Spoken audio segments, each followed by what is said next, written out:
macwisleyda gobolka Hiiraan gaar ahaan deegaanada u dhaxeeyo degmada Halgan iyo sidoo kale beledweyne ayaa galabta waxa ay sameeyeen howlgal guuleystay oo ay ku afjareen qayb kamid ah khawaarijta ku dhuumaleysanaysa deegaanadaasi.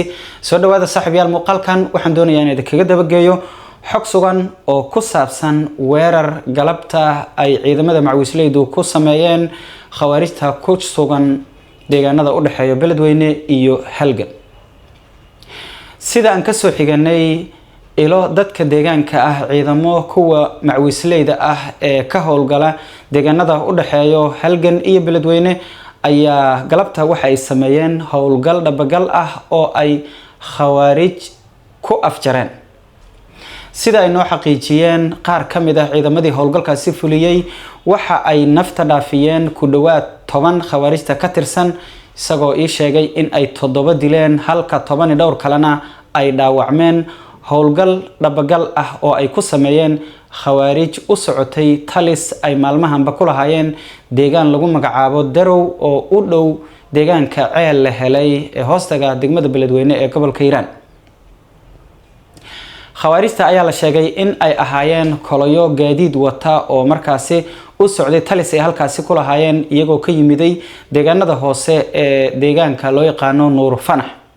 ciidamada macwisleyda ah oo iyagu muddooyinkii u dambeeyayba dhulkaasi ku ugaarsanayay khawaarijta ayaa jidka u galay, waxayna debsaareen iyaga iyo gaadiidkii ay wateen. waxaa la sheegay gaadiid dagaal oo ay wateen in ay waxyeello soo gaartay oo qaybta dambe ay kala heleen qori weyn, halka maleeshiyaadkii saarnaana mid dhintay iyo mid dhaawacmay ay ka dhigeen, walow markii dambe ay u soo gurmadeen ciidamo kale oo khawaarijta ah oo aan ka dheerayn.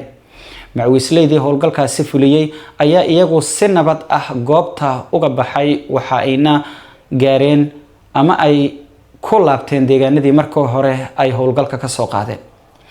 sida ay noo sheegeen dadka deegaanka Ceel la helay oo halkaasi aan u dheerayn, khawaarijta ayaa waxa ay deegaankaasi marsiiyeen dhaawacyo fara badan oo ay baabuur ku wadaan.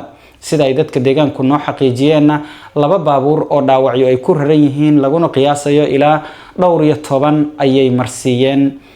macwisleyda oo aan xiriir la sameynay ayaa sheegay in ay deegaanadii ay howlgalkaasi ku sameeyeen ay weli ku sugan yihiin, isla markaana fursado kale oo ay khawaarijta ku naafeeyaan ay halkaasi ku gaadayaan.